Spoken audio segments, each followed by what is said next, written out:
Hey,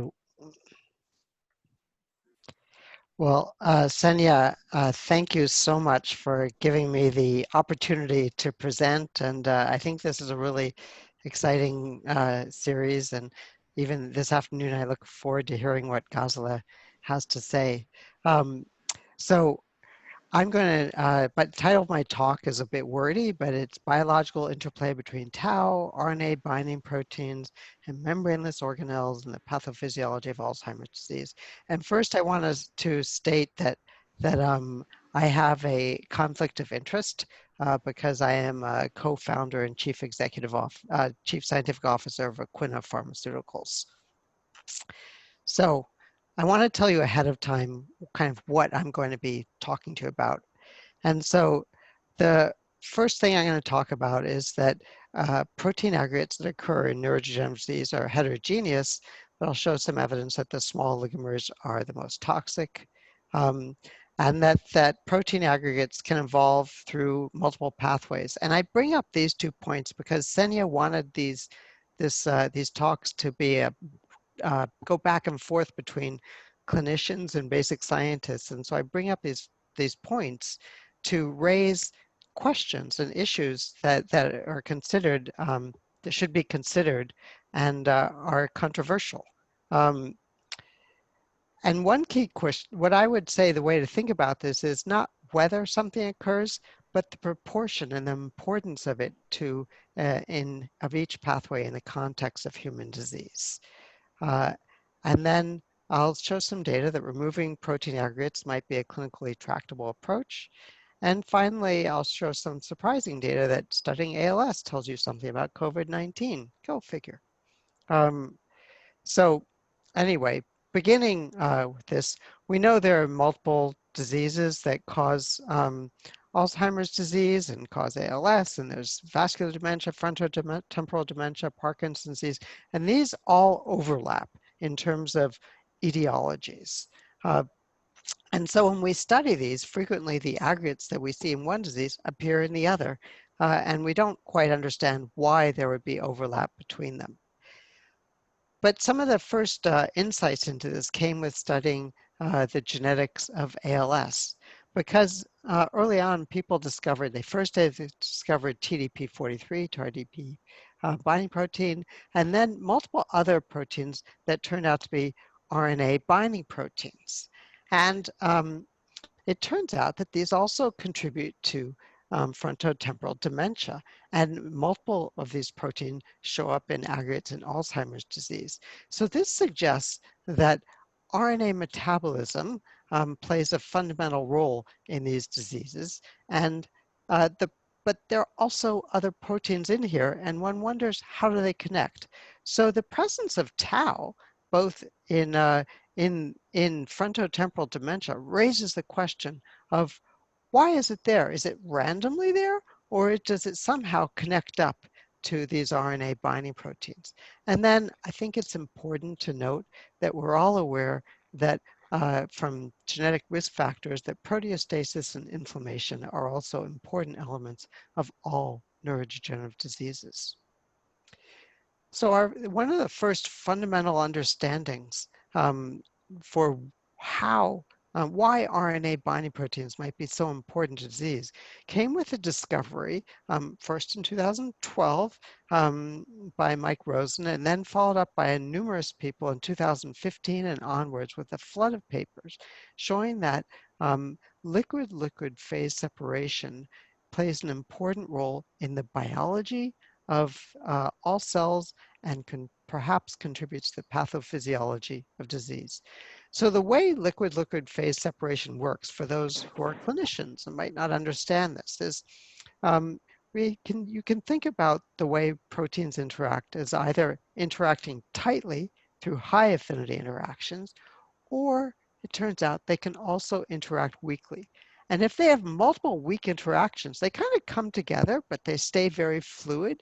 And what happens is they form these things that have identical behavior to liquid droplets, even though they're composed of proteins that are kind of loosely coalesced.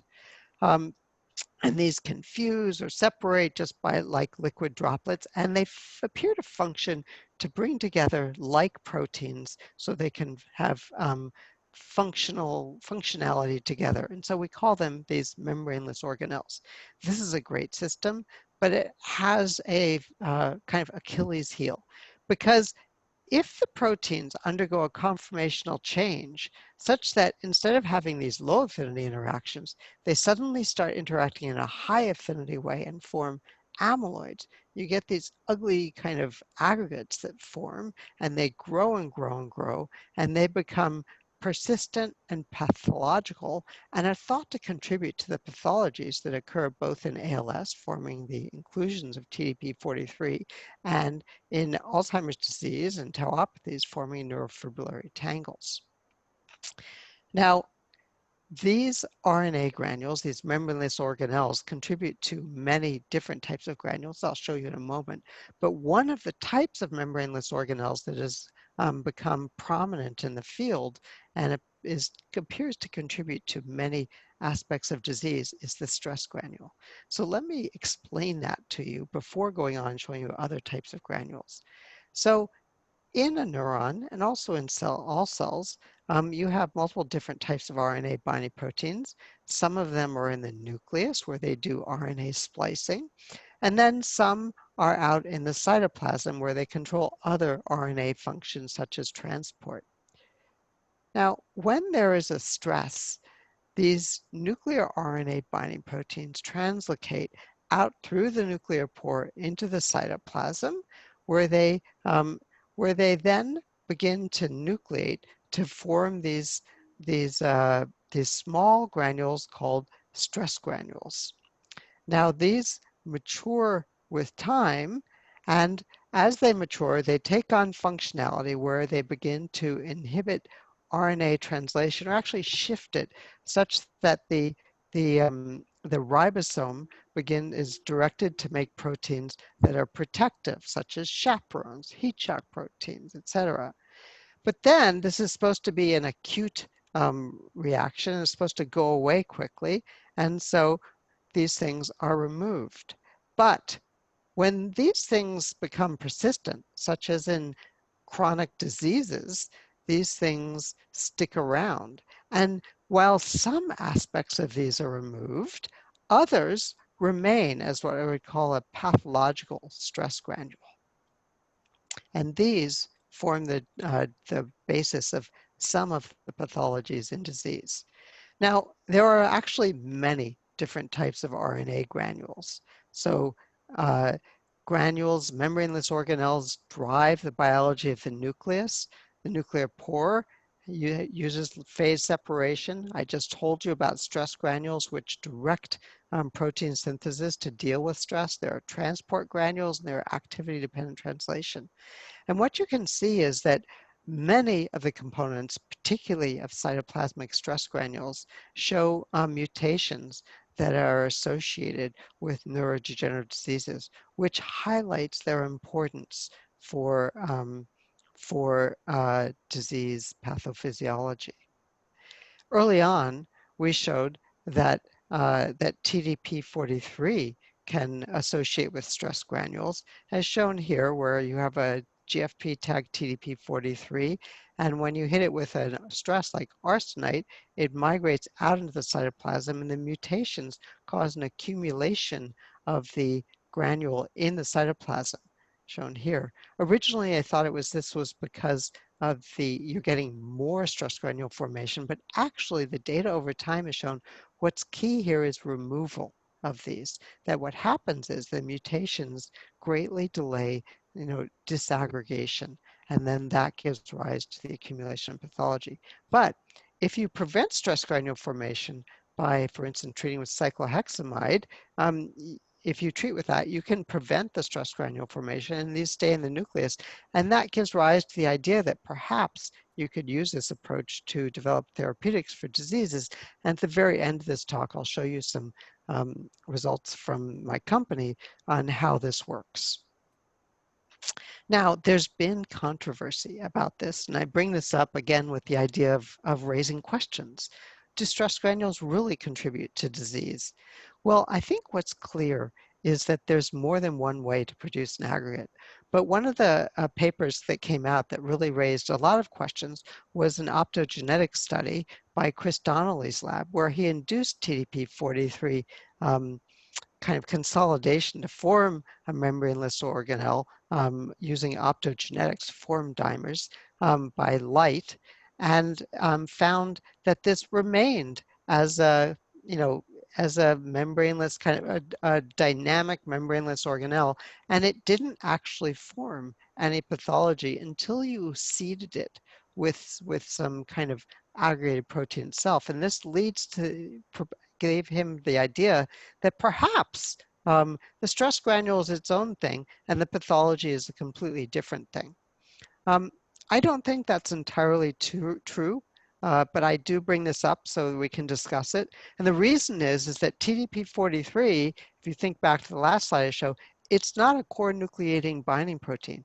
So when you induce TDP-43 to kind of dimerize, it does that, but it doesn't bring in the kind of the usual organization of things, which then I think does not give rise to fibrillization. So somewhat of an experimental artifact, but this is debatable and I'm more than willing to discuss it. In addition, Nancy Bonini in flies also showed that if you follow over 24 hours, you can see aggregates form, and she didn't see stress granules. But in that type of scenario, it really comes down to, I believe, the kinetics of it. So Don Cleveland published a paper in Neuron where he said, oh, look, if you look here at a short time period, you see lots of TDP associated with stress granules. But if you look at a longer time period, you don't find them associated. You find them next to them. Well, I think, again, this raises the questions, but I think the basic point is that these go through a stress granule intermediate, and then form these little granules outside of it, which actually you can see this happen in vitro with recombinant proteins and represents a kind of biophysical um, outcome due to enthalpy. And I'll show you a slide a little bit later that when you go in vivo, instead of seeing this happen over 20 to 60 minutes, you can see things like tau associated with stress granules after months, even though in cells, the change occurs within an hour for tau also. So summarizing, um, so RNA binding proteins form these membraneless organelles, and there are that we call RNA granules. There are multiple different types, but stress granules seem to be important for disease. They function to adapt protein synthesis to stress. This is supposed to be a transient system, but in disease, it becomes persistent and pathological, and it might be possible to correct this by modulating these same systems. So now on to what has become the core bulk of my research in my lab, which is Alzheimer's disease. So for those of you who are not totally familiar with pathophysiology, you can divide Alzheimer's in basically kind of a small number of key proteins. So there's beta amyloid oligomers, and much of this work has actually been identified by people in the Harvard system. And so these accumulate um, outside the neuron where they form plaques. The oligomers themselves, combined perhaps with inflammation, are toxic, and the toxic response causes neurons to develop neurofibrillary tangles and degenerate. Of course, inflammation seems to be a key element of all diseases, and here you can see microglia forming around these amyloid plaques, which add to its mechanism of toxicity. Now, when we began studying this, one of the things that I thought about was that, and I'll show you this in a moment, that tau associates with RNA. And so we began to ask the question, does tau pathology associate with RNA binding proteins? And so when we look in animal models, multiple different animal models, we see that tau, pathological markers of tau co-localize with various RNA binding proteins, ones that you find associated with it when you do proteomics. When you look at the human brain, though, the results get a little bit more complicated because if you look at end-stage pathology, what you actually see is that the RNA binding proteins form right next to the tau pathology. Here you can see kind of the patterns of the two types of these. And as if the RNA binding proteins somehow associated with it, but then getting squeezed out. And what we find is if one looks at earlier pathology, for instance, by looking at oligomeric tau, that's where you actually see the strongest colocalization between RNA binding proteins and, uh, and tau. Now, another element of this that we found, which has complicated things, is it turns out that detection of RNA binding proteins is very, very sensitive to fixation. If you think about most human brains, they've been stored in fixative for, you know, hours, if, you know, certainly days to months to years. And what we find is that if you take mouse tissue and use some of these antibodies and look at it, if you look, for instance, HNRMPA0, this is true for TIA1, this is true for HNRMPs, and you fix for 1 hour, 2 hours, 24 hours, you can see that the reactivity goes away. On the other hand, TDP43, which a lot of pathologists look at, is very robust and is resistant to going away with fixation. But if you look at 1 hour post-fixation in a mouse brain, you can see cytoplasmic granules of these RNA binding proteins, which you wouldn't be able to see otherwise. And when you start doing short fixation approaches on mice, what you see is that whereas if you do like long-term fixation that really looks unimpressive, with short fixation, it's really the histology just jumps out. And we've done this now on human brain too, with similar results.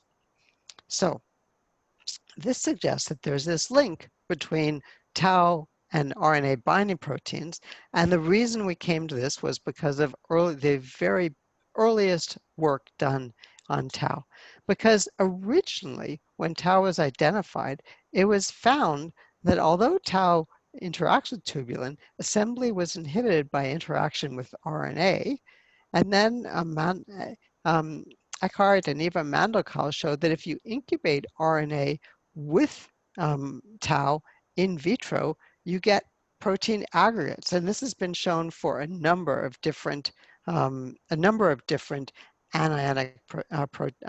molecules, RNA, heparin, dextran sulfate. And the idea is that the polyanionic species causes the tau to form, to kind of sit on top of each other, change conformation, and form these aggregates. So the connection between tau and RNA took on new urgency, first with the discovery of RNA binding, its connection with RNA binding protein, and then with recent work that was done first by Ken Kosick and Sojay Han, then by Brad Hyman, Suzanne Wegman, and then by multiple other groups, including also Tony Hyman, showing that tau will, like other RNA binding proteins, tau will do liquid-liquid phase separation and form something resembling an RNA granule. So this is all good, but the challenge here is in order to get all of this work to happen, it's not as easy as putting tau in solution with RNA. When you do that, if you look at it quickly, nothing happens. And if you wait a long, long time, you get what Eckhart Mandelkahl found. So we went, and Peter Ash has done this in my lab and showed that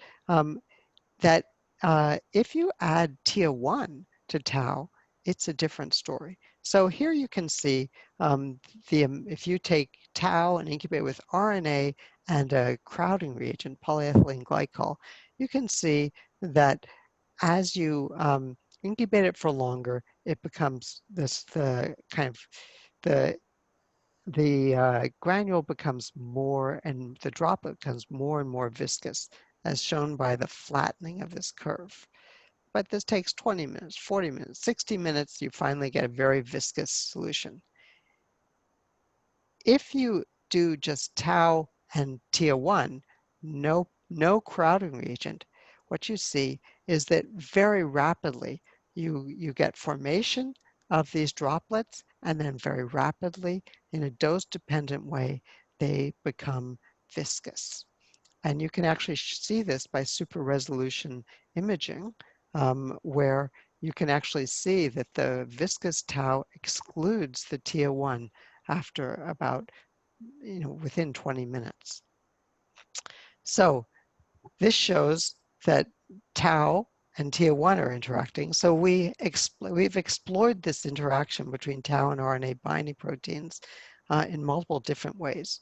Um, Several years ago, we immunoprecipitated tau and immunoprecipitated from wild type and MAPT tau, sorry, from wild type and MAPT knockout brains. And what you could see is we immunoprecipitated TIA1, and we pulled down all these proteins. But the proteins in red were proteins that disappeared when were not pulled down in tau knockout mice. So that suggests that tau is required for the interaction of TIA1 with these proteins. So one point suggesting interaction between tau and TIA1 and multiple RNA binding proteins. Then multiple groups now have done immunoprecipitations and determined the protein-protein interaction networks of tau um, from, pathological mouse brains, as shown here for 4510, and people have done numerous tauopathy brains. And what they always find is that there are a significant number of RNA binding proteins that are pulled down and whose levels change with disease state. Now, Peter Ash on August 4th is going to tell you about an unbiased way to look at the complexes in the brain using something that was developed in a collaboration between my lab and Andrew Amelie's lab, and Pete and Riza led this, which is brain map, but I will leave that to him to discuss kind of how to look at complexes in postmortem tissue. So going forward, this suggests that there's lots of interactions between tau and RNA binding proteins, but are they physiologically relevant? Well, in 2018, we published a paper showing that indeed, if you reduce TIA1, you can delay the progression of disease in a tauopathy mouse in a dose-dependent manner.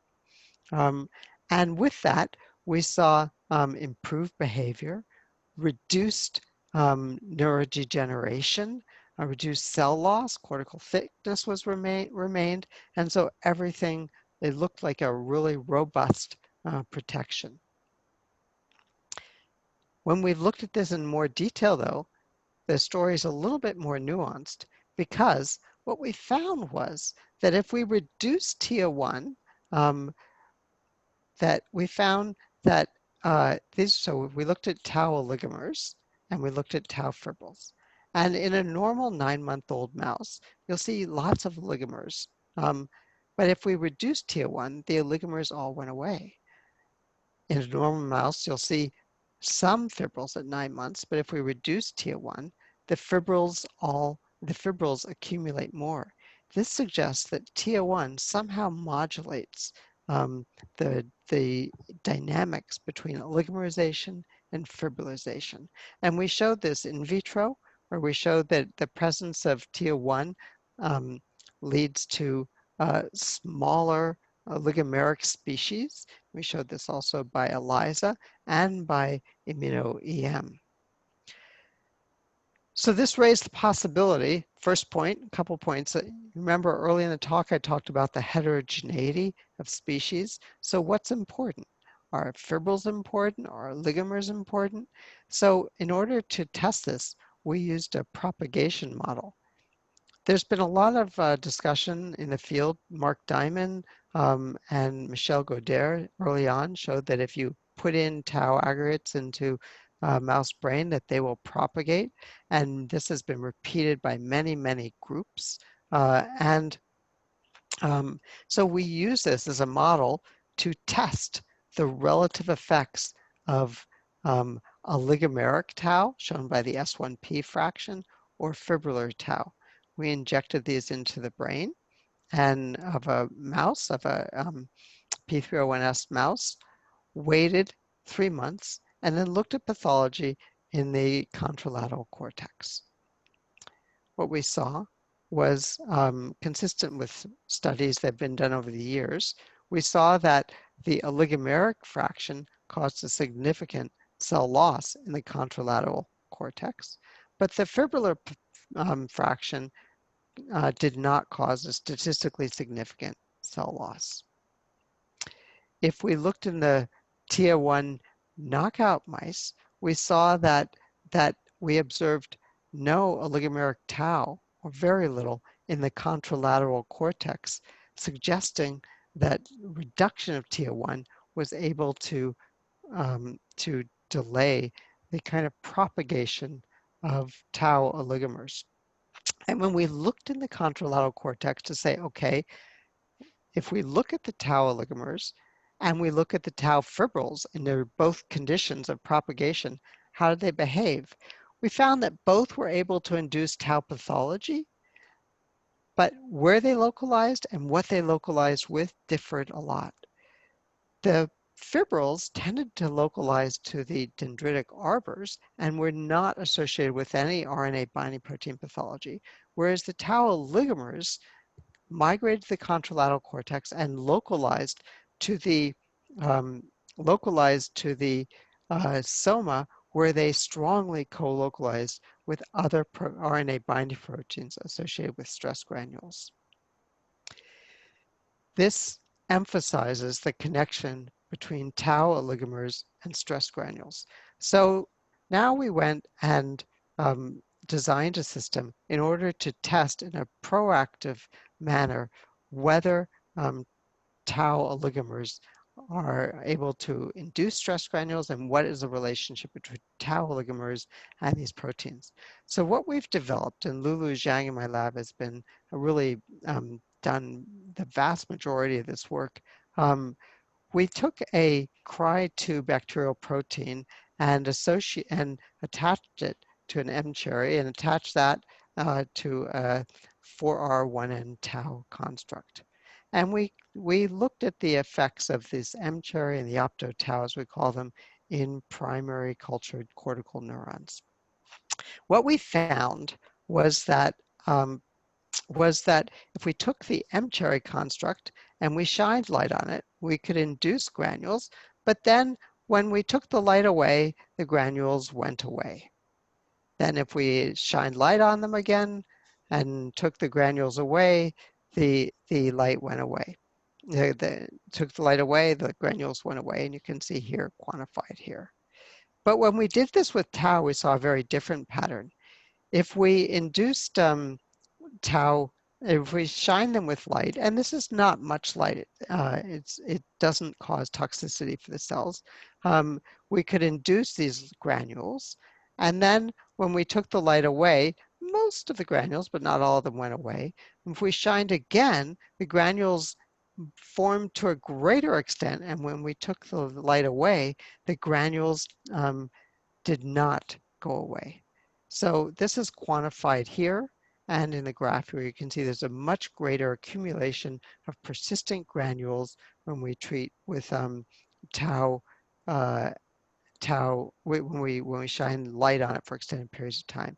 And this shows you what it looks like. And if you look at these arrows, you'll see the accumulation of these granules over about 10 minutes of light. There they go. Here. So this means that we're able to induce tau granules in the cell. Now, we did a lot of biology and showed that in fact these tau granules are in fact oligomers, and with time they become insoluble and form fibrils. But we also studied the biology, and And what we found was that as the tau uh, began to dimerize and oligomerize, TIA1 emerged from the nucleus out into the cytoplasm, and then with time consolidated to form these kind of pathological stress granules that don't reverse. And this shows the accumulation of these granules and the co-localization between tau and TIA1, which increase with time. Having been able to do that, we then moved forward and said, okay, now that we can induce tau oligomers, let's induce them and find out what binds to them.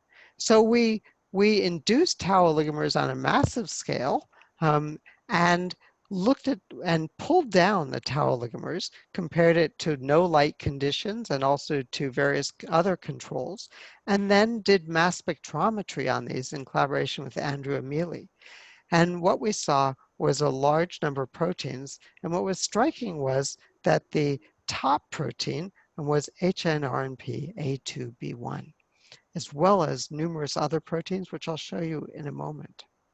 So these are the proteins that accumulate after 20 minutes, at which time the kind of granules that form are partially reversible.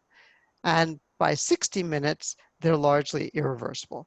And what you can see is that the uh, the proteins shown in blue are all ones that are kind of associated with disease. When we do a reactome analysis on this, you can see that induction of tau oligomerization induces a strong response in proteins associated with a metabolism of RNA at 20 minutes. At 60 minutes, we still see metabolism of RNA, but we also see the beginning of programmed cell death. Now with this, another striking feature was the types of proteins that we induced. So we did this kind of network analysis, and what you could see was the appearance of multiple proteins that are associated with Alzheimer's disease and other neurodegenerative diseases, including these HRNPAs, PCOM, which is an Alzheimer risk gene, this whole kind of LRP clusterin ApoE complex, as well as there's a node of phosphorylation, ribosome, RNA metabolism, and nuclear envelope proteins. So these all interact selectively with tau oligomers, and this begins to provide insight into why tau oligomers are toxic. We spent some time looking specifically at HNRNP A2B1, and we find if we look in mouse brain, and we've also done this in short fixation human brain, we see strong co-localization between HNRNP A2B1 and tau oligomers, and we, as shown here and quantified here. And in fact, the HNRNPA2B1 is perhaps one of the most closely associated proteins we find with tau pathology. And then we did knockdown studies to understand what the A2B1 was doing. And so what we know is that if we induce tau oligomerization with these low levels of light for long periods of time, for let's say an hour, if we don't have tau there, the neurons are fine. But if we do have tau there, what we find is we get induction of these markers of toxicity, as shown here for tunnel staining and for caspase-3. If we treat the cells with a control oligomer, we still see induction of this, the tunnel and the caspase-3 showing induction of apoptosis. But if we knock down HNR and PA2B1, we had much less tunnel, much less caspase-3, as shown here. Doesn't completely correct it, but it reduced it greatly. It also, when we did that, we showed that it corrected the translational deficits that were shown with induced by tau, which I didn't have time to show you here. So let me summarize what I've told you. So we know that stress granules are at least one of the pathways that contribute to the pathophysiology of disease. The stress granule pathway normally exists in which, under basal conditions, there are RNA binding proteins in the nucleus and in the cytoplasm. Stress causes the RNA binding proteins in the nucleus, such as TIA1 and HNRNP-A2B1, to migrate out into the cytoplasm where they form and nucleate stress granules. I showed you that tau oligomers also associate selectively with the stress granules. If we reduce TIA1, we can reduce the amount of tau oligomers that form. Um, these stress granules function to inhibit, to kind of induce the translational stress response, which reduces protein synthesis generally, although increasing synthesis of proteins like HSPs.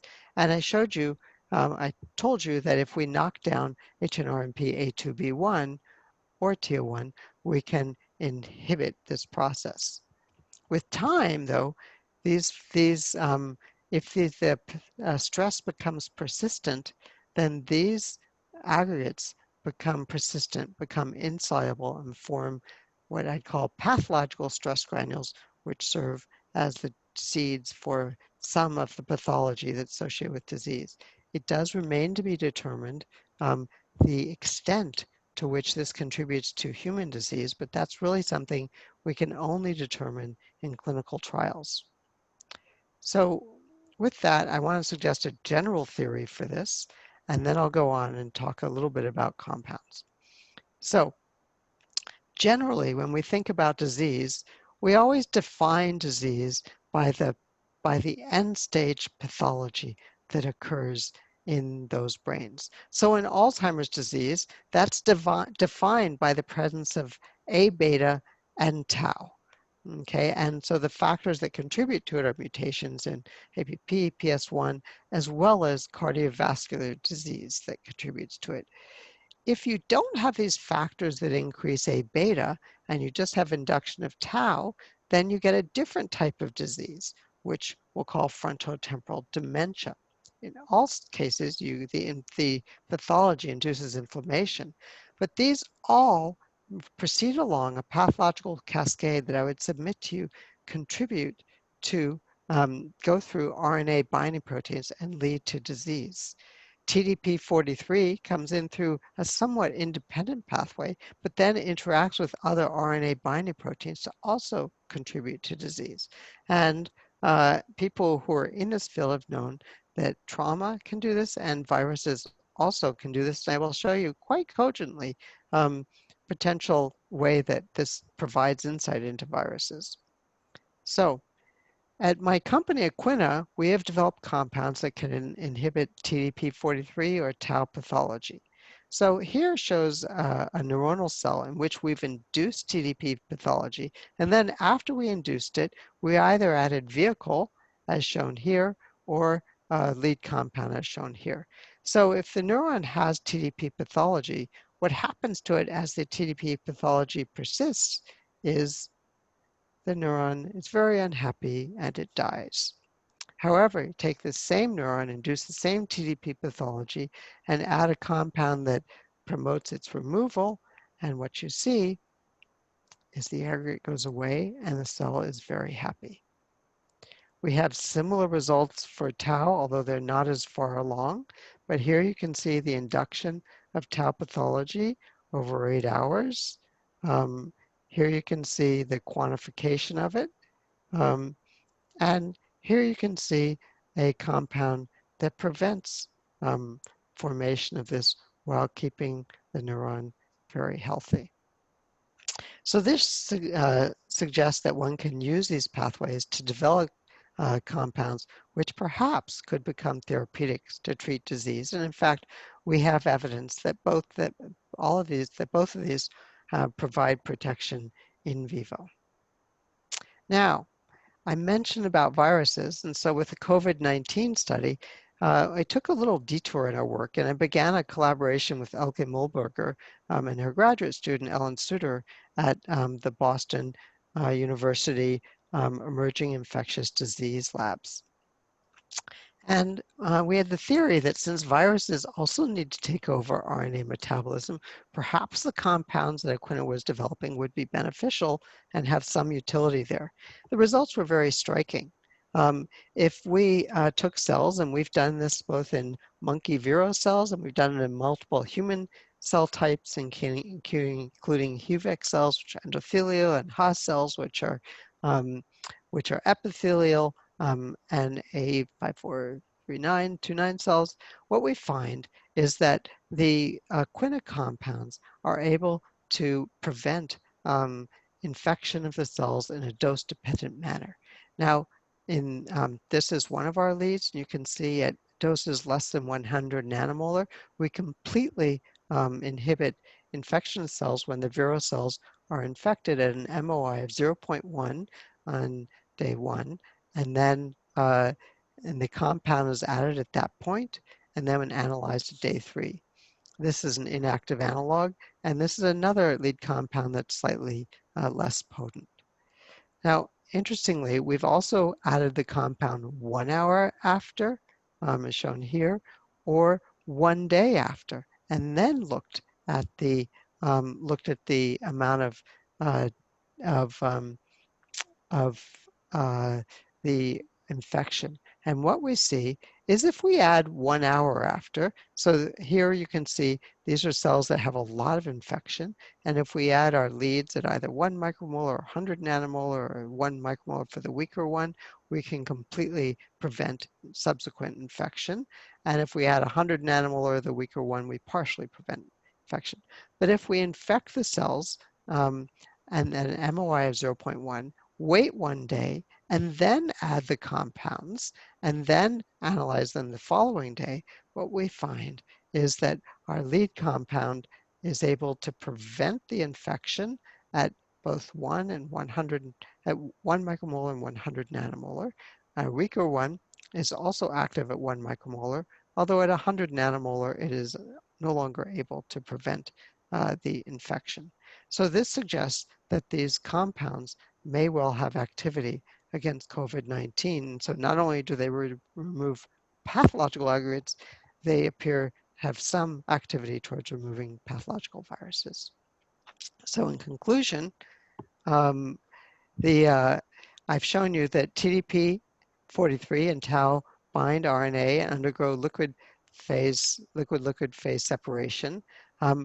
I've conveyed to you some ambiguity in the literature about the relative importance of this disease, and I'm doing this to foster conversation, but we have a lot of data, at least in the case of tau, that there's strong connection between the pathology and tau pathology and RNA binding proteins. Um, and then I've told you about this, the oligomer is co-localized with RNA binding proteins in vivo, but how one fixes it determines what one sees. And we find that RNA binding proteins promote the interaction of promote LLPS of tau and formation actually of tau oligomers and accumulation of them. If you reduce TO1, you can disrupt disease progression in mouse, and that appears to do so by reducing tau oligomers at the expense of producing more but less toxic fibrils, as we've shown in propagation studies. And then I showed you that optogenetics, if you induce tau oligomers in cells, you can actually induce the connection, the binding of tau to numerous RNA binding proteins, as well as numerous AD risk factors, suggesting the connection between these AD risk factors and tau oligomers. And if you knock down one of these RNA binding proteins, A2B1, it's protective, and that developing compounds that can interfere with this process can protect against toxicity associated with TDP or tau inclusions, as well as, surprisingly, perhaps protect against SARS-CoV-2. With that, I want to acknowledge people who did the work. So Pete Ash has done the work on LLPS. Lulu did the bulk of the work on the opto-tau, which was helped by other people in the lab. Dan and Pico did the original work on the TIA knockout work, and My collaborators have been essential: Andrew Amelie for proteomics, Jenny Lupke and Mayo Madayo for EM, Elke Mollberger and Ellen Suter for the COVID-19 work, and my collaborators from across the country. And of course, couldn't do any of this without funding. Thank you.